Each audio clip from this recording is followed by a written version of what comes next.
Good day, everyone, and blessed Sabbath to all. If you have your Bible with you, please go to Deuteronomy chapter 8, verse 3. There we read, He humbled you, causing you to hunger, and then feeding you with manna, which neither you nor your fathers had known, to teach you that man does not live on bread alone, but on every word that comes from the mouth of the Lord. It is the very same verse that our Lord Jesus quoted in Matthew chapter 4, when he was tempted by the devil after fasting 40 days and 40 nights. Though he was starving, Jesus answered the devil's temptation with the very words of God. These past weeks has been so hard for us, with not the slightest idea on how we can cope up or at least go through with ease, dealing with something that is so new to us, that is a threat to our own existence. And yes, I'm referring to the fatal pandemic virus called the COVID-19. It took the whole world by surprise. And for the past week, as we were quarantined, we've been on a panic in buying not only our basics, such as food, but even medicines, sanitary needs, even personal protection from such sickness. Stockpiling what we think could be very useful in case the worst comes to worst. Anxious of the situation, we fill our cabinets and refrigerators with supplies that will provide our dailies, whether it is bread for breakfast or a fresh meat for dinner. If at some, most of us are eagerly waiting for the help and support coming from the government, like this government ameliorations program. But what we did not notice, or should be needing, or essentially lacking, is our innermost self supplies, our spiritual sustenance, which is the subject of my message today, to live not by bread alone. Many people believe that physical nourishment is not sufficient for a healthy body or a healthy life. A man also has spiritual needs. The words man does not live by bread alone means that human beings need more than the simple necessities to keep him biologically alive. They need things that feed them mentally and spiritually, things that will give their lives meaning and direction.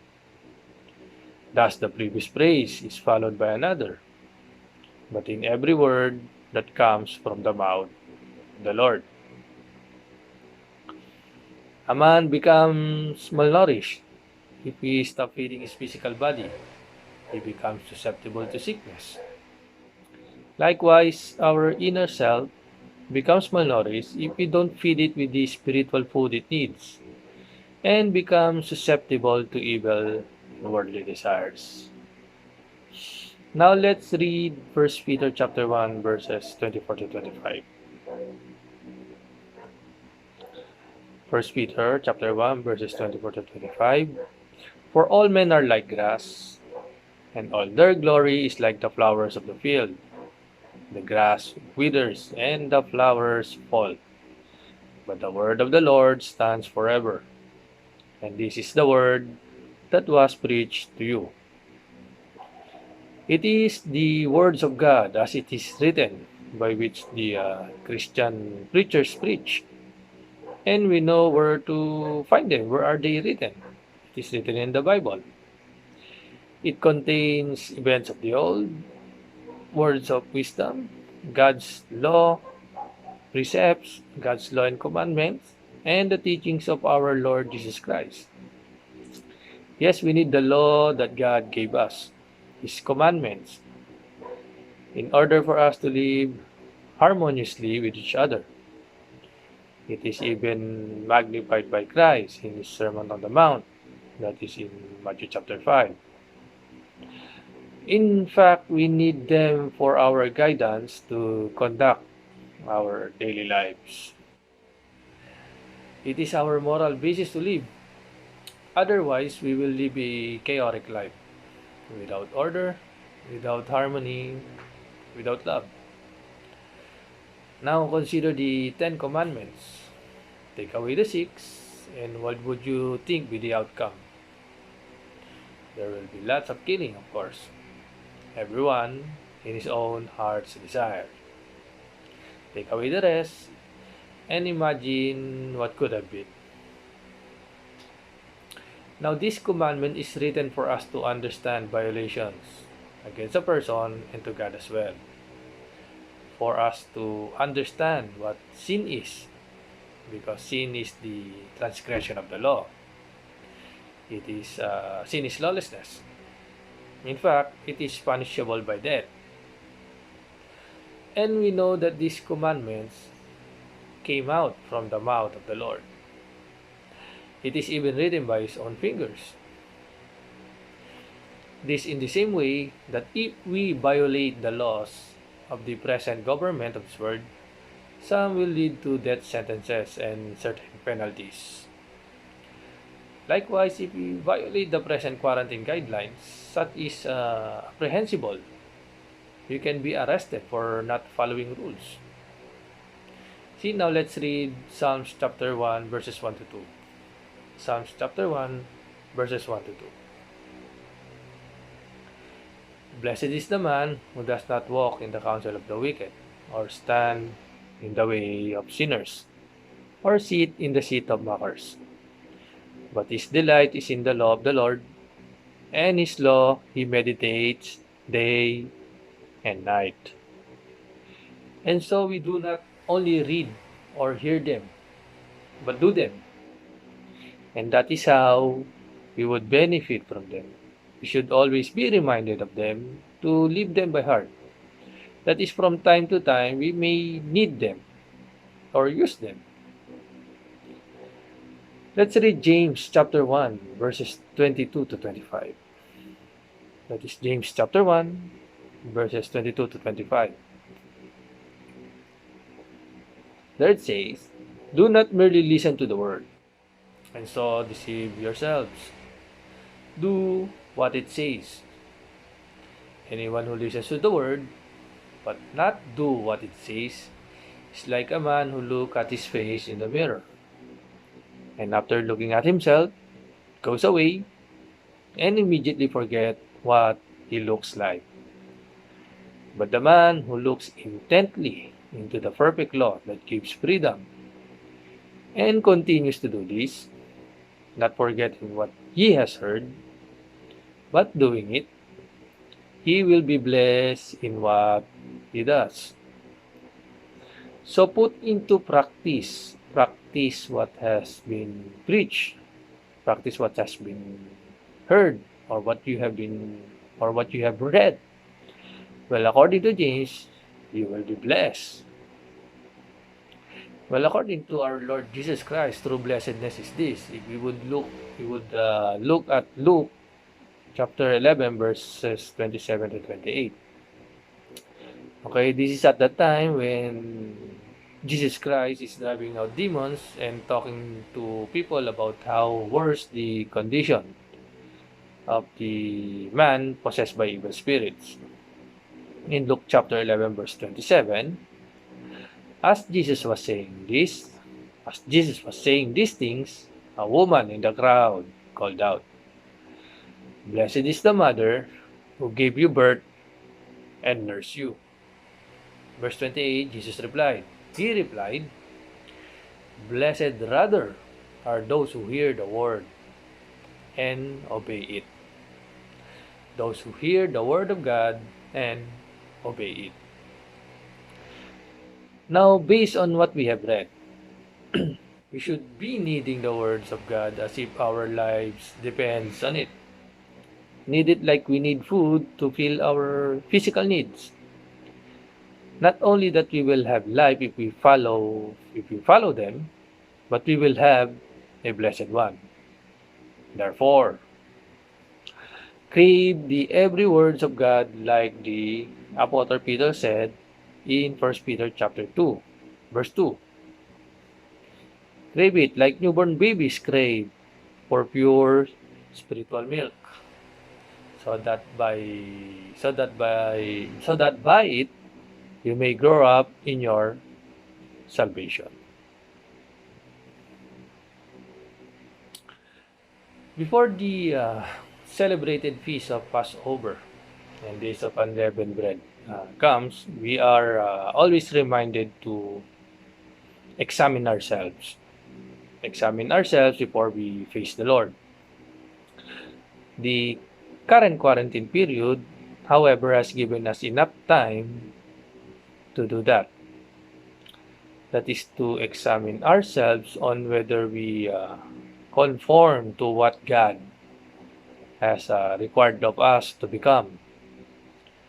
And we know, the requirements are written in the Bible, the words of God. And as this quarantine period has been extended, it gave us more time to go through the rest of the words of God, meaning more time to examine ourselves. Some may say that it is very hard to understand. Well, maybe because they have taken the words for granted, disregarded it. Somehow a man should have a connection with God to understand Him. Like we need mediums of connections to connect with people.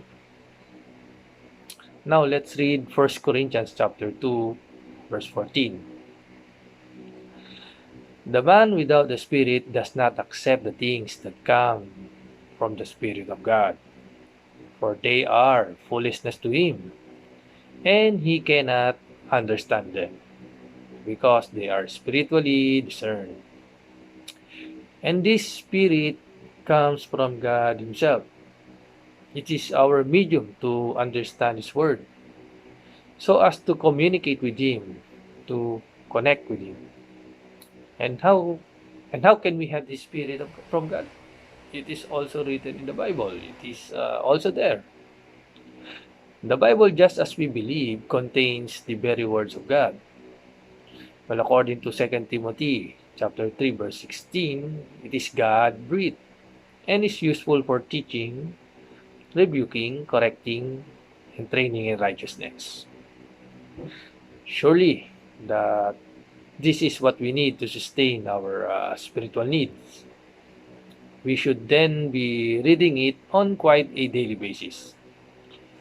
We must be determined to feed our spirit every day by reading and feeding upon God's Word. For man does not live by bread alone. So if you believe that our lives consist of more than the physical one or the physical alone, feed it with the essential food it needs, its essential supply, its daily ration, especially in these times. So whenever you ask the Lord our God for more than your daily bread, but rather for your inner self-support, give thanks, for you know where to find His Word. Blessed Sabbath to all.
Sabbath to all of us. So hello to everyone who is listening right now.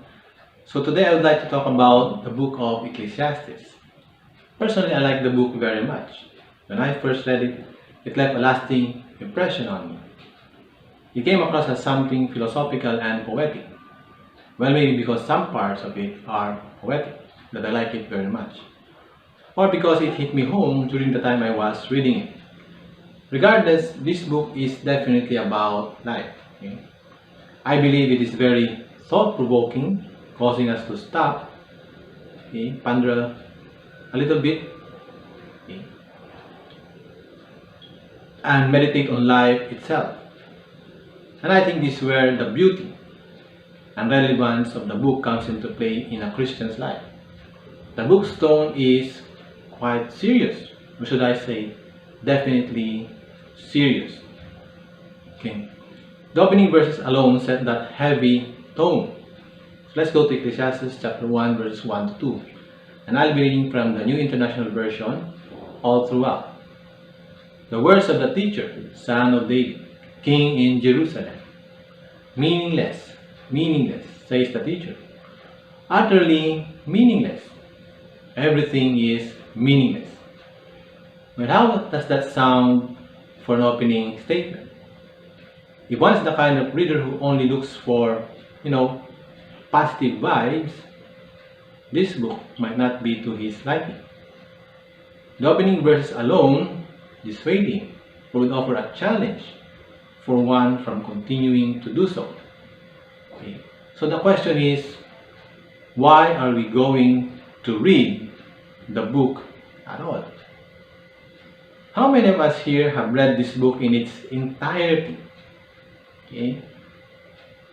If you have not yet read it, I guess I will have to encourage you to read the entire book. If you have, I'll ask you this question. How do you find it? Do you find it depressing in a way? Do you find it sad? Do you find it very sober? Well, depending on who reads it. Okay. I guess the answers to these questions may be yes, a resounding yes, or maybe not. But despite this, I strongly believe it's still a good read. Okay.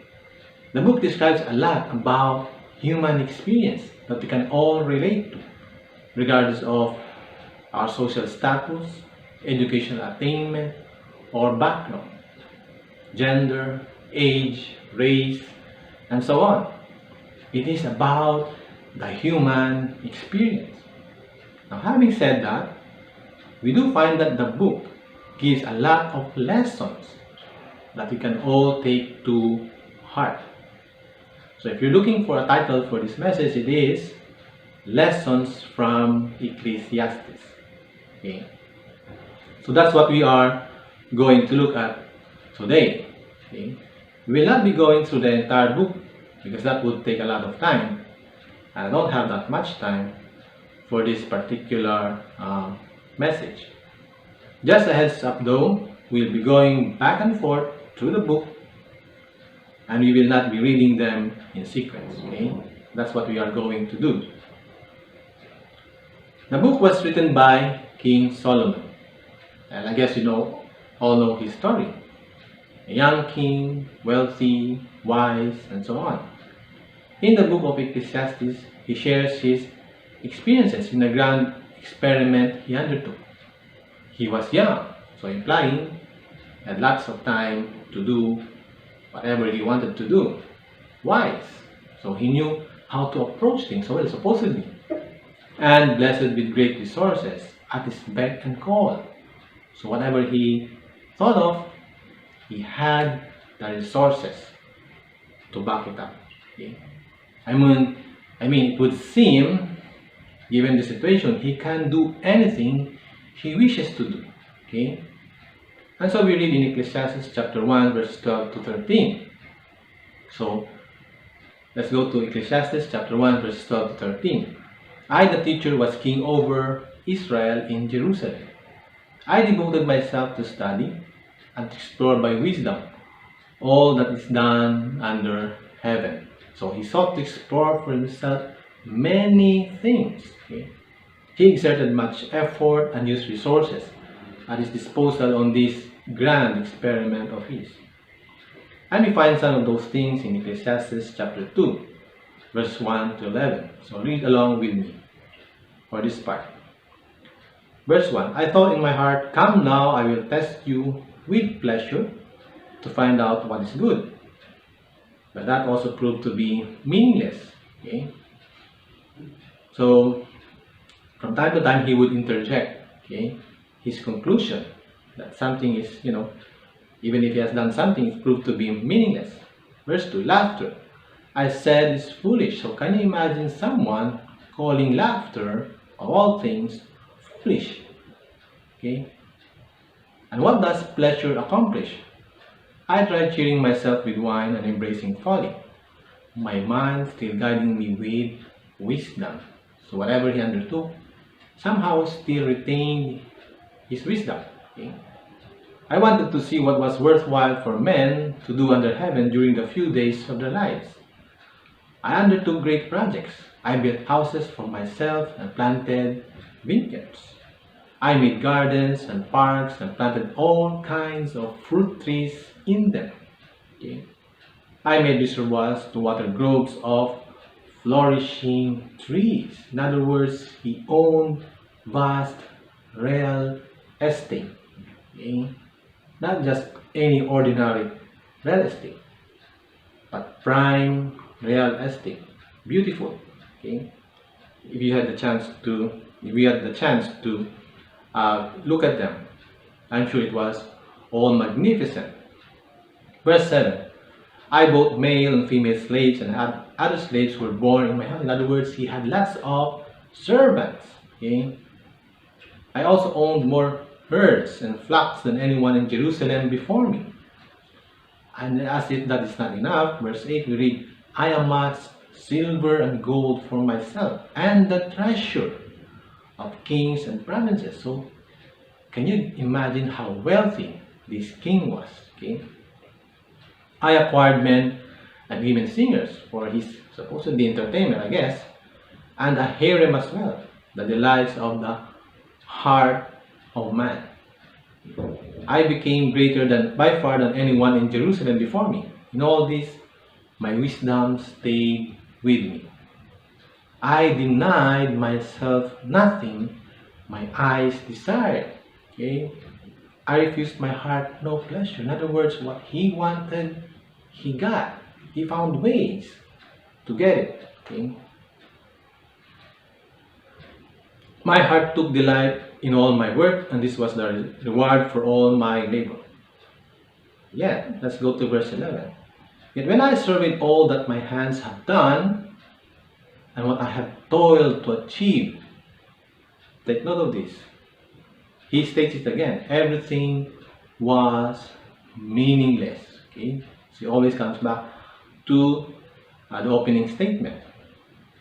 A chasing after the wind. Nothing was gained under the sun. Can you believe that? Nothing was gained under the sun. He says, despite the fact that he had achieved a lot of things. He had done a lot of things. Okay? And this seems a paradox. Here was a wealthy king, wise and young, and accomplished a lot, but in one fell swoop concluded everything was meaningless. So can you believe that? Okay. The generally accepted view is that we have everything, then we would be happy, right? Sometimes I wonder, if I had all of this material wealth, would I be happy? Or would I come to the same conclusion? And I'm curious, would you be happy if you were in the place of King Solomon with all of these things? Okay? Accomplishing a lot of things, wealthy, and so on. Okay? Would you be happy? Okay? Would you be really satisfied with life? Well, at least for me, honestly, I really don't know. I may be happy, I may be not. Okay? I only have material. but no wealth. Okay? I do have a pay slip, okay? But when I do get it, okay, the pay is already gone to pay the bills, amortization, and whatever, and only the slip remains. So the pay slipped through my hands. Dumaan lang ang pay sa aking mga kamay. It's gone. And I'm just kidding. Just trying to make you laugh a little bit because the subject is a little bit heavy. Well, if none of you laugh, and I could not verify because I'm here, and well, you are there in your homes, viewing this message, I think I can now understand this statement. Laughter is foolish if you can't make people laugh, right? Now, of course, that's not the lesson I wanted to share with you. I'm just trying to lighten things up here. The lesson is this: life is more than accumulating wealth and the things it can buy or achieving great things. Okay, these are definitely something, but it's not the be-all of life. It's not everything. Okay, life is more than all of these things. Well, I think we all know that. But again, we ask, is it wrong to accumulate wealth or to strive great things or to try to fulfill our ambitions and dreams in life, to reach for the stars, so to speak? Is it wrong to even think about those things? Okay? To dare and dream? I do not think so. Because the same book says in Ecclesiastes chapter 9 verse 10, so let's go to chapter 9 verse 10 of the book. Here it says, whatever your hand finds to do, do it with all your might. For in the grave where you are going, there is neither working, nor planning, nor knowledge, nor wisdom. Okay? In other words, when we die, everything stops. Okay? So whatever we set our hands to do, well, we have to do it well. We have to do it right today. Okay? That's what it's saying. If one applies himself or herself to something, okay, if one applies himself or herself well to something and God is with him or her, then the person is bound to be blessed. Okay? And the blessing can be manifested materially. Some of the faithful have been blessed as such. We have Abraham, Isaac, Jacob, Job, to name some. Okay? It is a matter of attitude towards wealth accumulation. So it all boils down to that one thing, attitude. We read also in Ecclesiastes chapter 5 and verse 10. Whoever loves money never has money enough. Whoever loves wealth is never satisfied with his income. This too is meaningless. Well, at least that one I think we can all understand. In this passage, we are reminded that lack of contentment is what creates this meaningless experience, right? We love money so much, we love wealth so much, that we are never contented with what we have. Okay? We always yearn for more. Okay? Far too often, many are driven to get rich for the wrong reasons. Okay? I want to get rich because wrong reasons. And here's what this book says. Ecclesiastes chapter 4 and verse 4. And I saw that all labor and achievement spring from man's what? Envy of his neighbor. Inggit lang. Okay? This too is meaningless. Well, that's absolutely true. A chasing after the wind. That particular passage is right on target. It is absolutely true, isn't it? That's why there is this idiomatic expression, keeping up with the Joneses. Okay? So whatever the neighbor has, we want. New car, new house, new TV set, the latest gadget, the latest whatever material thing the Joneses have, we desire and want to keep up with them. Okay? we drive ourselves to the point of exhaustion. Okay, sometimes we go beyond our means, okay, to get what we want. That's where it becomes meaningless, okay, pointless. Okay. So the advice is in Ecclesiastes chapter 4, verse 6. Better one handful with tranquility than two handfuls with toil and chasing after the wind. Okay. In other words, we should learn to be content with what we have. Okay. What we have is obviously, well, relative. Okay. And there's this joke, okay, going around. If you have more, you will have more relatives, right? Kahit ng mga taong hindi mo kilala, sasabihin uy, malaki kitang kamag-anak, di ba? Pag mayaman ka, okay? If you have less, well, you have less or no relative at all, di ba? Kung pobre tayo ay malamang hindi rin tayo kikilala ng ating mga kamag-anak. Uy, hindi ko kilala yan, hindi ko yung kamag-anak. Wala akong kamag-anak na mahirap. I'm just kidding, okay? Some will definitely have more, okay? Some will have less. But it should not prevent us from enjoying life, okay?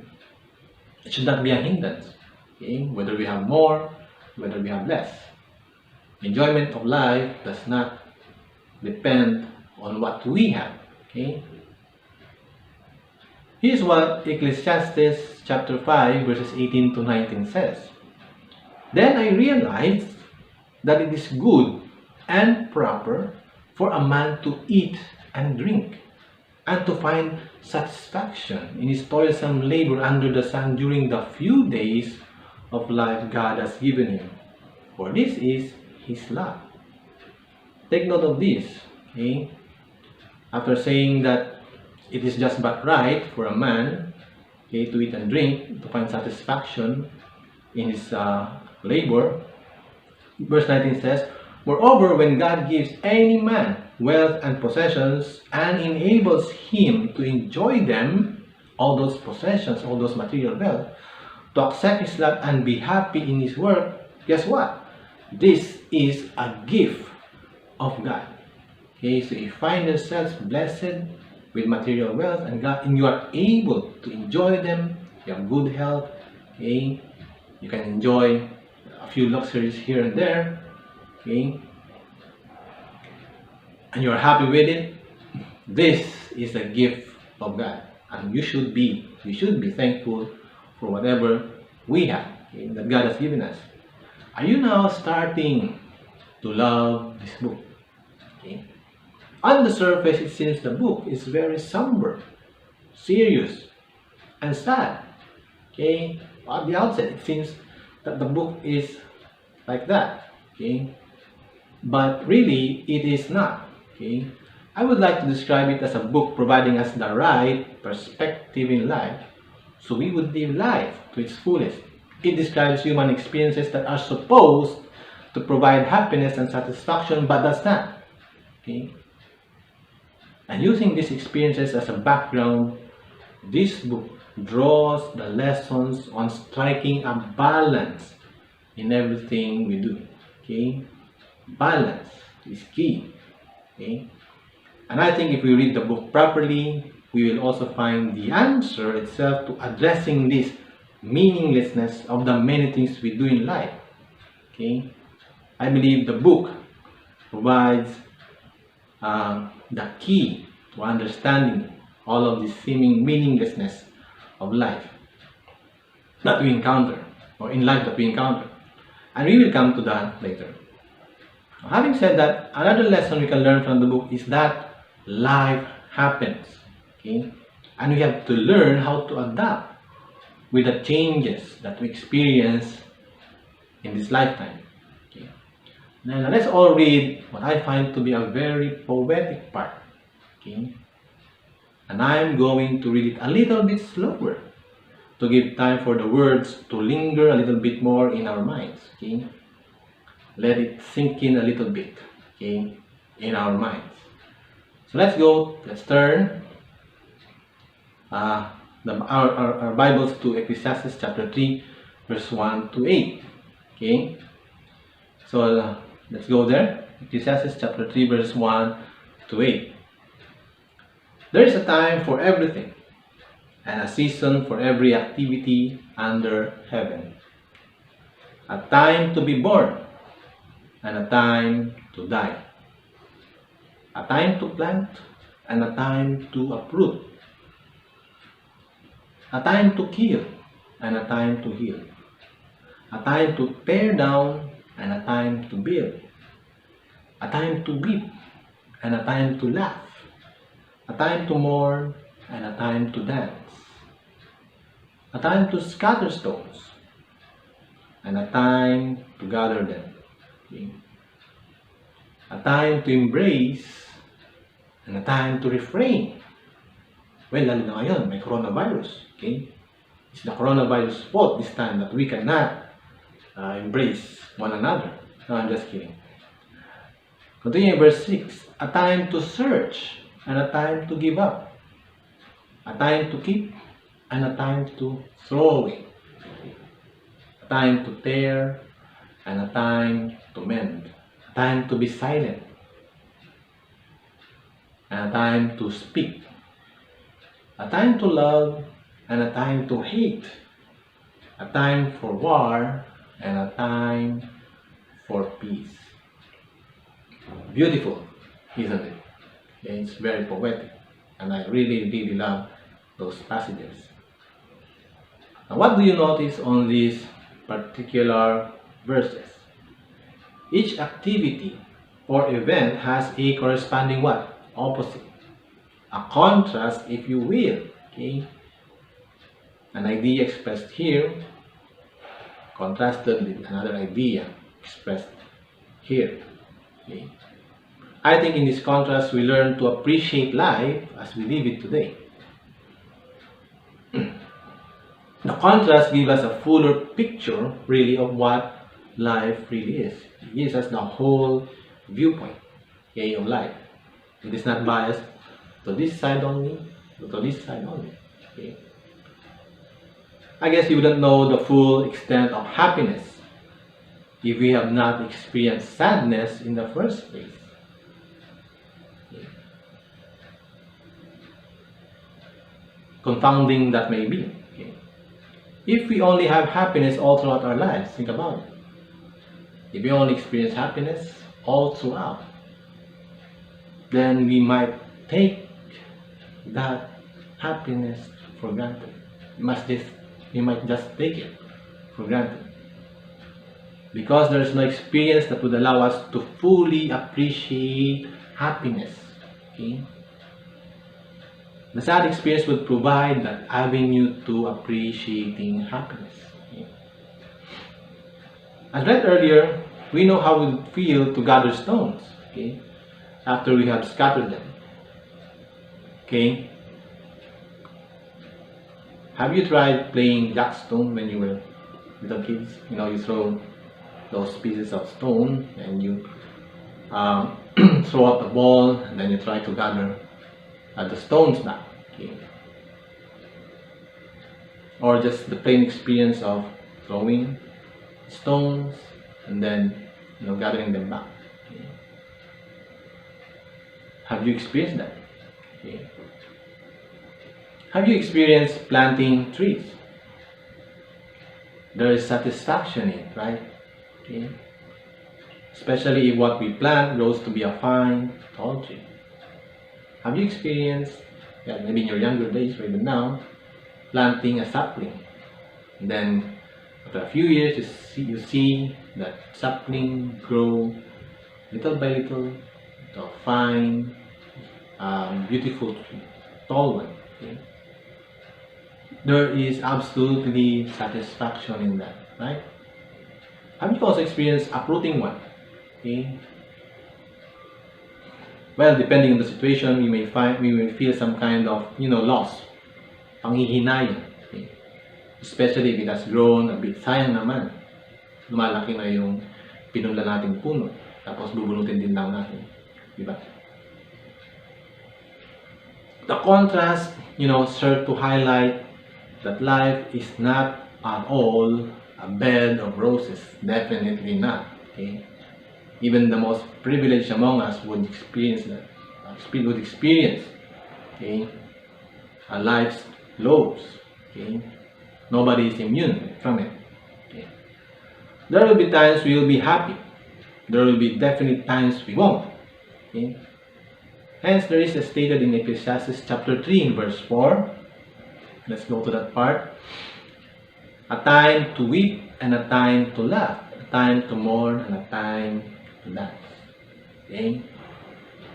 There are times we have to stop searching and move on with life. Okay? Because it's pointless really to continue searching. There are times we keep something and find later on we may need to throw them away. Because the point is we don't really need them. Right? We have to declutter, so to speak. There will be times we destroy an old structure to give way to a new one. Okay, for example, you want to build a new house, you have to destroy the old house. Okay? Life happens, if you know what I mean. In a family setting, we experience both birth and death. And in both instances, we experience two contrasting emotions. The birth of a baby is cause for happiness and celebration of life. To the parents, it is an experience of extreme joy. Right? The little bundle of joy suddenly becomes the center of their lives, and everything they would do would be to ensure the well-being of the baby. Okay? On the other hand, death deals a devastating blow to the family. It is a very sad experience. Okay? And nothing, I suppose, can really fill in the void left by the death. Okay? It would take time for one to heal. But then again, that's how life is. You just have to accept it. But that's why the same book says in Ecclesiastes chapter 3 verse 20, all, and it says all, go to the same place. All, no exception, come from dust, and to dust all return. So life is a cycle of birth and death. Okay? It's just the way it is. And since we know this, I think one message we should heed, okay, or we can derive from all of this is learn to appreciate the people who matter to you the most. Give them the time that they should have with you. Appreciate what they do for you today, not tomorrow, when they may be gone. Okay? So if you find your mother or father doing those little things for you, express that appreciation right here, right now. Okay? Or someone else, your wife, your husband, your children, relatives, your friends, whoever. Okay? Appreciate them today. We may give the most eloquent eulogy or say the most beautiful things about them during the funeral service, but it would not really do any good. They won't be heard by the person who needs to hear them most. Okay? Sure, others will hear it, but really, what good is it to them? What good is it to the others? Right? A while back, it was mentioned that the book provides the right kind of perspective. Okay? Somewhere along the a few minutes or so, we have mentioned that the book provides the right kind of perspective, the right kind of balance that we should have in life so we can enjoy it. So now we will look into this. And to start off, let's go to Ecclesiastes chapter 7 verses 2 to 4. Here we read, it is better to go to a house of mourning than to go to a house of feasting. For death is the destiny of every man, no exception. Okay? Every man. The living should take this to heart. Firstly, sorrow is better than laughter, because a sad face is good for the heart. So can you imagine that the sad face, it says here, is good for the heart. Verse 4, the heart of the wise is in the house of mourning, but the heart of fools is in the house of pleasure. Well, how's that for perspective? Okay? Isn't that a little bit negative or morbid even? Is that the way to encourage people? Okay? I think not. I think God wants us to consider how fleeting life can be, how temporary everything is. Okay? The truth of the matter is we just don't go to a house of mourning where we don't know the dead person. Or at least we don't know any of the relatives of the dead person, right? So, in all probability, the dead person we would visit in a we would visit in a funeral home would be a friend, maybe a friend, a colleague, a relative, a family member, someone we know, okay? Or the relative of someone we know. And more often than not, their deaths affect us in a way. It is not just the void that they leave. It also reminds us of our own vulnerability. Okay? That's why it said earlier, it's better to go to a house of mourning than to go to a house of feasting.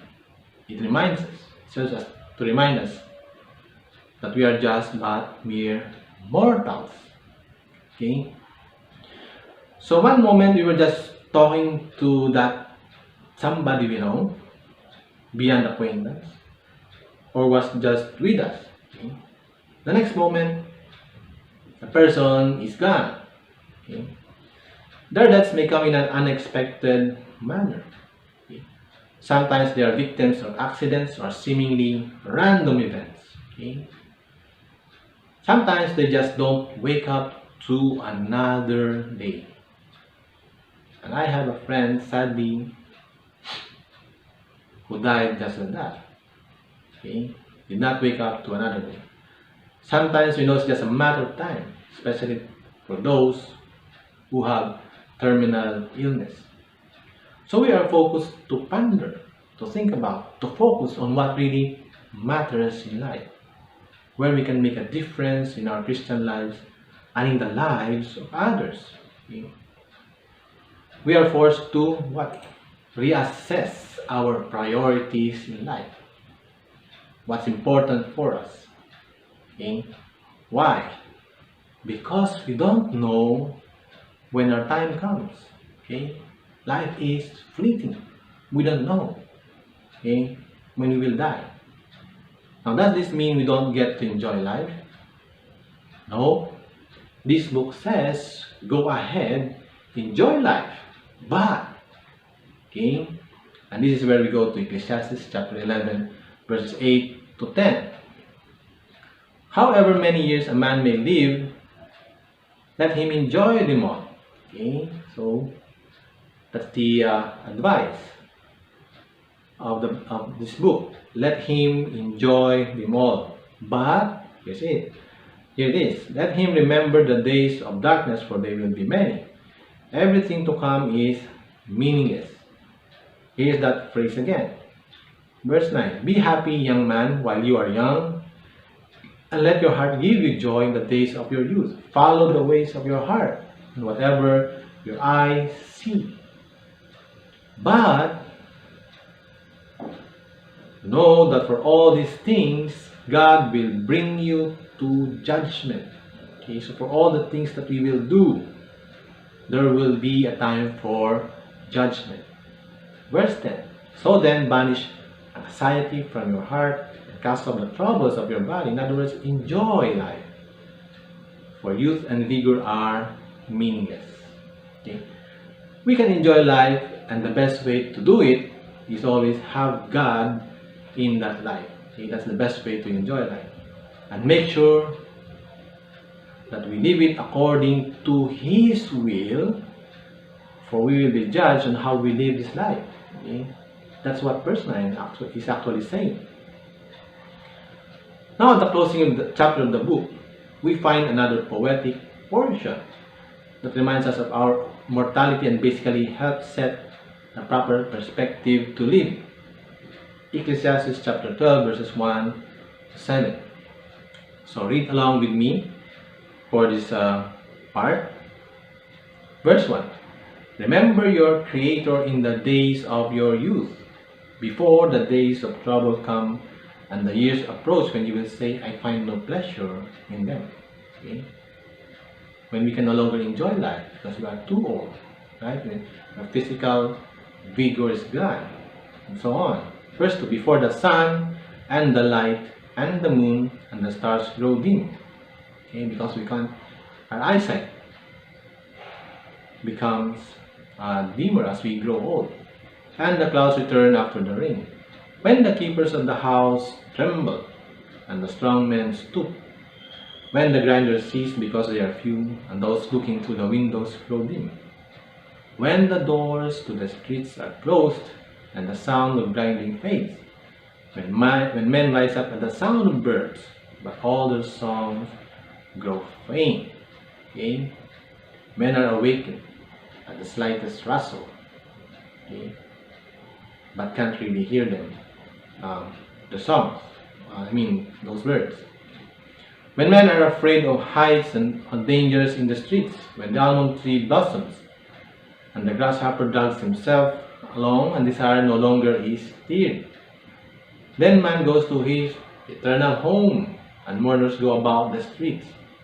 Remember him, that is, remember God, before the silver cord is severed or the golden bowl is broken, before the pitcher is shattered at the spring, or the wheel broken at the well, and the dust returns to the ground it came from, and the spirit returns to God who gave it. So the passage we have read says basically in a grand poetic manner, we will all die. The same as read earlier in Ecclesiastes chapter 7 and verse 2. So the advice is, remember God. Invite Him into your life now. It is interesting to note that in this instance, the Hebrew word translated as remember is the same word used in the fourth commandment. Remember the Sabbath day. It's the same word, remember. Okay. Which makes the case stronger for us to constantly be aware of God. We just don't remember Him when the days of trouble come. Okay? When we are no longer strong, or when our physical vigor is waning, we remember Him always, every day of our lives, just as we are cognizant, aware, when the Sabbath day comes. In the same way that we position the Sabbath as the focal point of our weekly activities, everything that we do is centered on a weekly basis on the Sabbath. In the same way, God is the center of our daily lives. Okay? Daily. Okay? So now the question becomes, how do we remember God? Well, let the book answer it in Ecclesiastes chapter 12, verses 13 to 14. Now all has been heard. Here is the conclusion of the matter. So we now go to the conclusion of the whole thing. Fear God and keep His commandments, for this is the whole duty of man. For God will bring every deed into judgment, including every hidden thing. In other words, we cannot hide anything from God, whether it's good or evil. We remember God when we are mindful of His commandments. Most importantly, keep them. We observe them. The first 4 commandments make sure that we are anchored on Him alone. The last 6 commandments make sure that we live an enjoyable life because we are able to relate well with everyone else. Right? It's an enjoyable life if we are on good terms with everyone else. So the life we live must be governed by these holy laws because they will be the basis of God in determining whether our actions are good or evil. Okay? If our actions are against His laws, then our actions are called what? Evil. if our actions are according to His laws, then our actions are called good. Okay? If we do what His commandment says, okay, then our actions are called good. If we do not do what His commandments prohibit, then we are okay. Now, this is also saying at the end of the day there will be a reckoning, okay, a judgment. It is that perspective that we should have and should help us remember God always. Having said that, I sometimes can't help but wonder on the seeming oddity of the conclusion by King Solomon. Okay? It would seem odd on the surface. I mean, he talks about the meaninglessness of many things in life. He talks about a lot of things. And then goes to conclude that it all should fear God and keep His laws. Okay? That's the whole conclusion. In fact, he defines it as the whole duty of man. Why so suddenly out of nowhere were the commandments mentioned? Doesn't it look like it is misplaced? I think that it was mentioned at the end because it provides answers to addressing the seeming meaninglessness of it all that were mentioned at the beginning of the book. And all of this meaninglessness, we ourselves put unnecessarily. Okay? We cause. Okay? We put on ourselves this meaninglessness unnecessarily. For example, we have read earlier in Ecclesiastes chapter 4 and verse 4, "And I saw that all labor and all achievement spring from man's envy of his neighbor." This too is meaningless, really, that is, a chasing after the wind. And what better way to address that than through the commandment that says, "Do not covet." Right? If we do not covet what we cannot lawfully have, then we don't put too much pressure on ourselves. If we do not covet, then we learn to be content with what we have now. Now, while we work hard to achieve our desired state in life, we do not go to extremes just to get it. Okay? Instead, we learn patience. We learn there is a time for everything. But I do believe that the greatest answer to the meaninglessness of it all is when we know the true God. Okay? And the true God declares Himself as the only God in the first commandment and reinforces it until the fourth commandment. The true God is the God who is able to bless us and grant us the ability to enjoy them, to enjoy life. If we know God as He is and His plan for us, the meaninglessness that we think is present in our lives will be banished. We would understand that there is more to life than what we have now. I believe that the book of Ecclesiastes would steer us to ask ourselves, is life really meaningless? Right? When we read those statements, everything is meaningless, meaningless, meaningless. Couldn't we help ask ourselves, is life really meaningless? And the answer seems implied, it is not, right? So if it's not, why are we here? What is life for then? Right? It guides us to ask those very important questions. Think about it. Think about it for a moment. It starts with a rather alarming assertion that life is meaningless, a chasing after the wind. It ends with a conclusion that says, all we really have to do is obey God's commandments. It all boils down to that, right? And I think all of this would make sense when we tie it up with what Christ says in Matthew chapter 19 and verse 17. If you want to enter life, obey the commandments. Okay? Interesting, right? Interesting statement by Christ Himself. There is a life that is not meaningless at all. It would be the logical conclusion what we have read. we can enter that life. We can partake of that life. We can experience that life when we obey the commandments of God. Life is, therefore, our conclusion, not meaningless. Okay? We just have to know and obey God. In the end, I think this is the real message of the book of Ecclesiastes. There is definitely something to look forward to amidst the seeming meaninglessness of it all.